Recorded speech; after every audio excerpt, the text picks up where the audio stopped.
আপনি সুদ খাওয়ার চাইতে কুত্তা খাওয়া অনেক ভালো। কুত্তা একবার হারাম। আর সুদের ব্যাপারে আল্লাহর নবী সাংঘাতিক কথা কইয়া রাখছে, কই সুদের 70টা গুনাহ, সর্বনিম্ন গুনাহটা মাল লগে জেনা করা। সৎ মানা যেই মায়ের ফেরল হইছে, যেই মায়ের বুকের দুধ খাইছ, এই মায়ের লগে জেনা করা সুদের 70 নাম্বার গুনাহ। এবার বুঝে 1 নাম্বার গুনাহটা কত বড়। আর তারা খায় নাকি খায় না?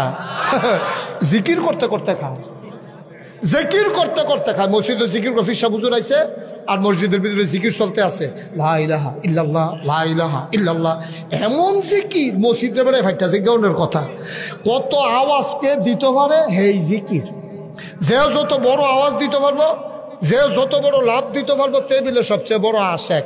আর যে ফির সামনে যাতা দিয়ে হতাইলেই তো পারবো, তে তো কোনো কথায় নাই, তে তো আল্লাহর ওলি। নাউজুবিল্লাহ কইতেন না? জোরে কানে নাউজুবিল্লাহ। আল্লাহ কয় তাদাররুআ ওয়া খিফাতা, তোমরা ধীরে ধীরে মনোযোগের সাথে খুব চুপি চুপি আল্লাহরে ডাকবা। সুবহানাল্লাহ বলবেন না?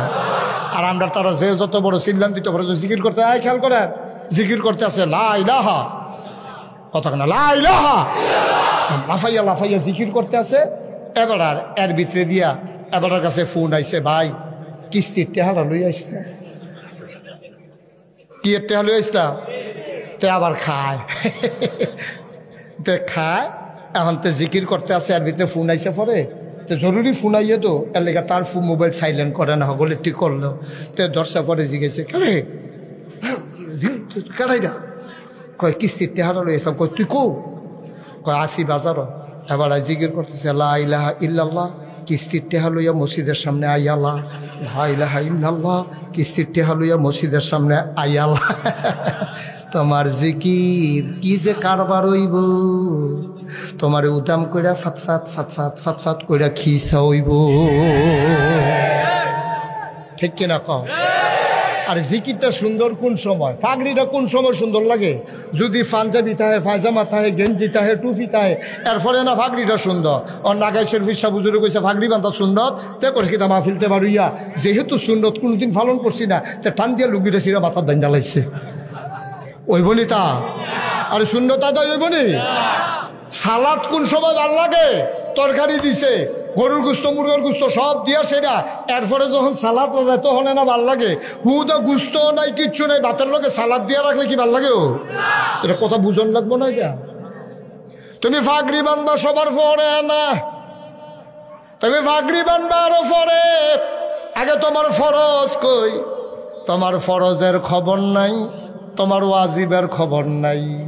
তুমি সুন্নত লইয়া ফাড়াফাড়ি, এর লাগে নোয়াখালীর হুজুরে কইছিল, কইয়া লাইতাম নি রে। নোয়াখালীর হুজুরে যে ওয়াজ করতে আইছে, হুজুরে কইছে ভাই ও 1 কোটি নফল দিয়াও একটা ফরজ বানাইতে পারতা না, সাবধান। ফরজ ঠিক রেখা এরপরে নফল কইরো, রুঙ্গি ঠিক রেখা, পাঞ্জাবি ঠিক রেখা, এরপরে ফাগড়ি বান্ধ। হুজুরে যখন এমনি বুঝাইতে আছে, সবাই বুঝতে আছে। একবার কেউরিয়া কয় হুজুর এই জীবনে তো অনেক নফল নামাজ পড়লাম, নফল আবাদত বন্দি তাসবিহ তাহলিল পড়লাম, জিকির আজকার করলাম, এটি কি সব ফাও গেছে? কাও ফাও মানে কি? আপনি ফরজ ঠিক নামাজ পড়েননি? ওই জি না হুজুর, তো নামাজ পড়েন আপনি ওজিফা আদায় করেন কিতে? নামাজের ফইডেন আপনি সুবহানাল্লাহ 33 বার পড়বেন।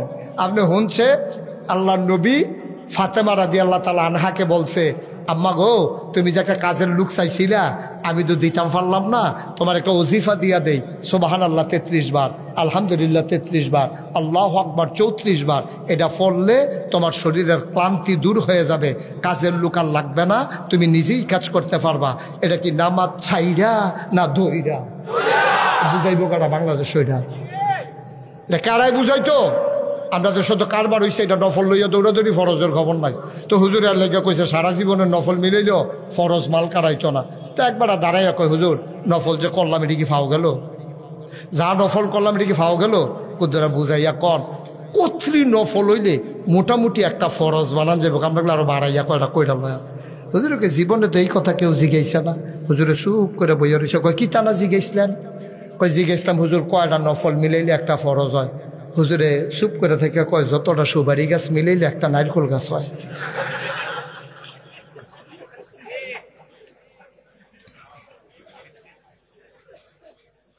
গাজীপুরের মুসলমান মন দিয়ে শোনো, 1 কোটি সুপারি গাছ মিলাইলে একটা নারিকেল গাছ যেমন বানাইতে পারবা না, সারা জীবনের নফল মিলাইলে ফজর নামাজের ফরজের একটা সেজদার সমান হবে না, হবে না, হবে না, ঠিক কিনা? সারা জীবনের নফল মিলাইলেও একটা ফরজ আব্বা বানাইতে পারবা না। খুব মনোযোগের সাথে কথা শুইনো, ফ্যাস লাগাইও না।